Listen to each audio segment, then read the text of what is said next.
welcome to our channel. I'm Laura and this is my husband John. Hi everyone. And today we're doing a little Meet the Dickinsons video in honor of Valentine's Day coming up in February and just all the love going around.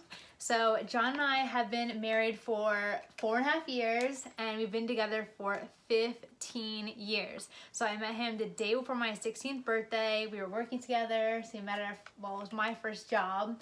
And so today we're going to be telling you, we're actually going to be going over some questions to help you get to know us a little bit better. All right, so we each have some questions that we can ask, but the questions are for both of us. What is your favorite big splurge meal? Okay, so Red Robin for sure. So my splurge meal at Red Robin is I get the same thing every single time. It's the bonsai burger with the unlimited fries. I always get a strawberry milkshake and then it comes with it's like a set of two. So I always give John the one and then I take the one that has all the fluffy stuff, the whipped cream and the sprinkles on it. And then we've been getting, what is that dessert we've been getting? There's some ice cream The Mountain High thing? Yeah, something like Mountain High ice cream thing that we've been getting too, and sometimes we do an appetizer. When I do this, I don't even eat before going there. I just go, we do like an afternoon, so it's kind of like midday. I don't have to like wait too long, and I don't eat for the rest of the day. And I usually bring my leftovers back because it's a big meal, but that's my favorite splurge meal. All right, what is your favorite splurge meal? So it's like, say you just went for this massive workout, you're extremely ravenous, and all you want to do is eat this one giant meal. What would it be? There's a Mediterranean restaurant near us called Sinbad, and everything there is awesome. It's really, really good. And it also kind of gives you that feeling where you can eat a lot of the food and really not kind of feel like you're having a horrible meal that's just gonna immediately pack on thousands of pounds. Garbage. So that would be the one for me. Yeah, that I think would it's have. called Sinbad's Mediterranean. Yeah, that's what it's called. All right, what would you say is our favorite thing to do together? Either going out to dinner or watching movies. I would definitely say movies number one would be our biggest thing that we like to do together, because our first official date, we went to the movies. Pretty much every anniversary we go to the movies, and we're always on top of what the newest movies are, and all the time when we're speaking in normal conversations, we're quoting different movies all the time. So it might even happen here, we'll see. But I would say that you're the one who got me into watching other movies, because I didn't watch them I watched movies, I definitely loved them, but we were really getting into watching the newest movies and all that once we started dating. So I'd say that's at least my favorite of our what we like to do together. All right, your next question. Name each other's worst habits. Oh, shoot. So who's going first? I guess you could go first. Laura's worst habit is definitely leaving stuff everywhere. Everywhere. I'm good at cleaning up. I can get really organized, but in the Everywhere. Meantime, I'm like a tornado. So yeah. Stuff all over the place. Yeah, I can get pretty messy. Not all the time, but when I am messy, I'm messy. All right. I would say John's worst habit would be complaining. I'm not complaining about anything. Alright, what's the next one? Let's see here. Oh, okay, this is the next one. What's your favorite thing about each other? My favorite thing about you is definitely your positive attitude. Oh, thank you. Always positive. Makes lots of things very easy. Or if you're not necessarily feeling great about something, I can talk about it with you, and explain how I'm feeling about something, and I'm thinking the worst, and you're like, well, it's not that bad. You have to look at all these different aspects of whatever else is going on and how this could be a good thing. I'm like, well, I really didn't think about it that way, so it's a good thing. That's so sweet. My favorite thing about you, well, I love your eyes and your shoulders and all that, but I love that you make me laugh every single day. So you're always cracking me up. I love that t-shirt that you're wearing today from Mad Max. It cracks me up. Everything that you do is just hysterical. So I love that you make me laugh. Sounds good to me. All right, next question. I think you have the next one. What does your perfect day look like?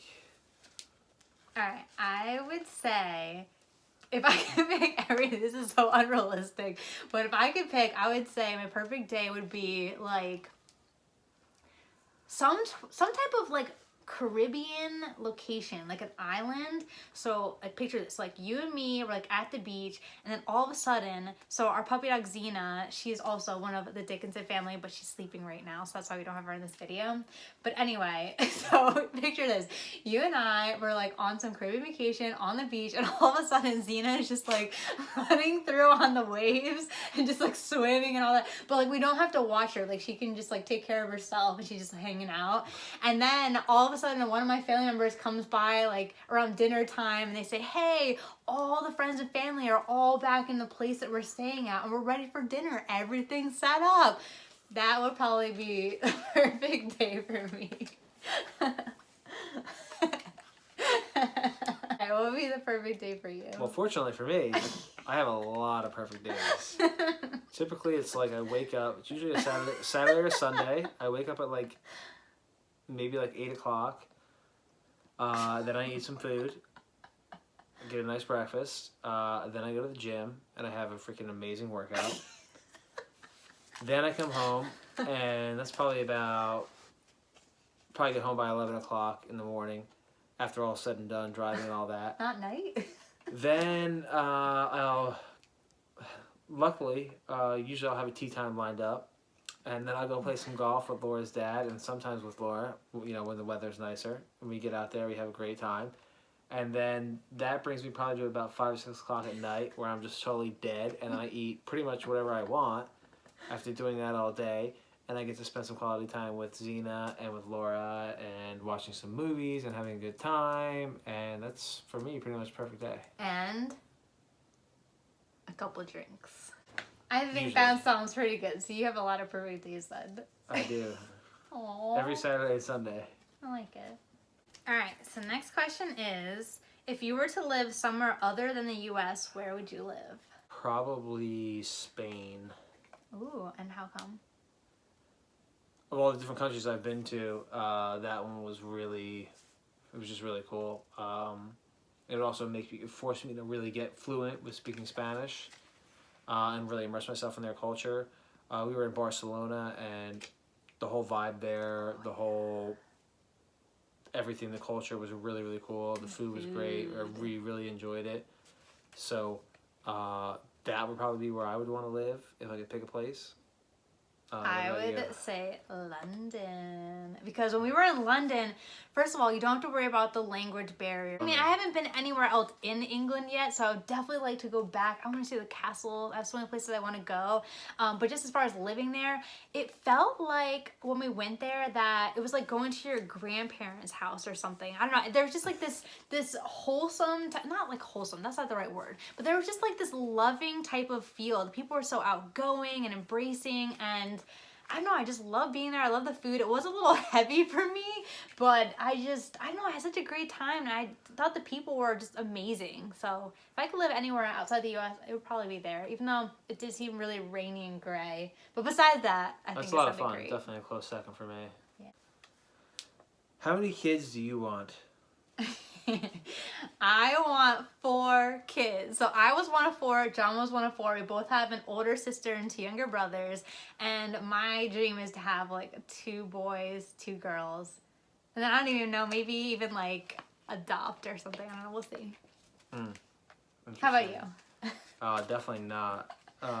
Maybe like 1. I know. 1, maximum 2. No. Just makes your life way easier, not having to deal with all those kids and everything like that. I mean, there's a million reasons why. I mean, coming from a family of 4 people, having 6 people having 4 kids, definitely makes things difficult. Just in terms of things you wouldn't even think about if you were from a smaller family. Just space in general. You know, who's allowed to be in what room at what time. No matter what room that is, living room, whatever, because there's so many people that are in the house and there's constant vying for space. 2 would be a maximum for me. We'll see. Stay tuned on that. Alright, so I have one question from a viewer of one of the videos. She said, Laura, I noticed that when you did the meal prep video, it seemed like it was meant for one person. Do you cook for John too?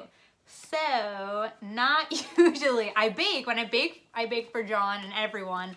But when John's actually like a gourmet chef practically, and he likes his food fresh. So every day, every meal, he's always setting everything up on the spot. So for me, I don't really like cooking that much. I mean, I like to eat good food, but if I'm gonna cook, I want to cook it all at once and just have lots of leftovers and be able to eat whatever I want. When I'm hungry, I want to eat stuff. And I'm not necessarily going to wait for, not that I'm not going to wait for Laura, but Laura has a totally different type of schedule. Yeah, we do. And this happens with families, I'm sure, a lot in this day and age where, you know, Laura works full-time, I work full-time. Our schedules really don't overlap pretty much at all. So, you know, when I'm ready to eat lunch, you know, Laura's in the middle of a conference call. When I'm ready to have dinner, you know, Laura has some other various different things going on. So classes and stuff like that. So we're both in school right now for our masters. So we pretty much will kind of save the weekends for eating together and stuff like that. The week, there's just too much going on. Yeah. Occasionally we will. I don't know what I'm going to want to eat for the whole week. That's never going to happen for me. Like, every day is a different day, and I'm not sure what I want to have, and then I'll figure out, like, when I get hungry, what I want to eat, and then I'll make it. So I'll have some basic ingredients and various different stuff laying around that I can use to make something that's going to be more or less what I want to have, and just a pot of things that I can pick from, and then I can make something from there. So where I'm the opposite, where I don't want to have to worry about what am I going to be eating, what do I have to put together. If I have something that I put together as like a meal prep, I go in there and it's like I found gold. I mean, I am so excited. I have all this set up. I just pop it in the microwave. It's like I won the lottery every time. I mean, there are definitely lots of times where I'll think about what I want to have for the day, and I don't have it, and then I'll just go out and buy the stuff I need. And I might go to the grocery store, you know, like once every other day. Not to buy like a lot of stuff, like to just go in and get something that I want because I happen to want it at that point in time, and then I'll just make it. And that's kind of, it's definitely, I'm sure it's not the most efficient way to do it, but I mean, that's fine with me because eating for me is something I really love doing, so I'm not, you know, I'm willing to spend the time to get it right. But, you know, that's not really possible for everybody. And, you know, I understand that. It's totally fine. All right, John, what would you say is your favorite, like, pastime or activity? Like, if I could just spend my life doing one thing forever? I mean, it doesn't have to be that absolute, but probably sure. playing golf or some kind of sport. Something active. Either working out or something like that. I just don't really like to be sitting still for long. So my favorite, I love volunteering and I love event planning. I just love with any of that, including family members and friends, and just my favorite is probably having people together. That just brings me so much joy. So I love group activities and all of that. All right, what's the number one thing people should know about us? If you ever manage to get invited to one of Laura's parties, you should go. Because it's going to have everything. It's going to have all the bells and whistles. It's going to have every kind of cake, food you could ever imagine, every kind of drink that you could ever really imagine. So an invite to one of our parties is not to be passed up lightly. So you should come. I think that's a good point. If you get invited. You might not get invited. So. Well, the good thing is that now that we have everything on video, it's kind of like everybody's invited, and then you can even pass it on to your friends. There you go. So, yeah, I like that. So anyway, stay tuned because we have so many awesome videos that are going to be coming up. We've got more parties that are going to happen. We've got more videos with Zena, cleaning, food, organization, working out, everything. So stay tuned for everything that we have upcoming. Thank you for joining us. Make sure to subscribe if you want to keep up with the Dickinsons. So. Till next time. We'll see ya. Thank you. See ya.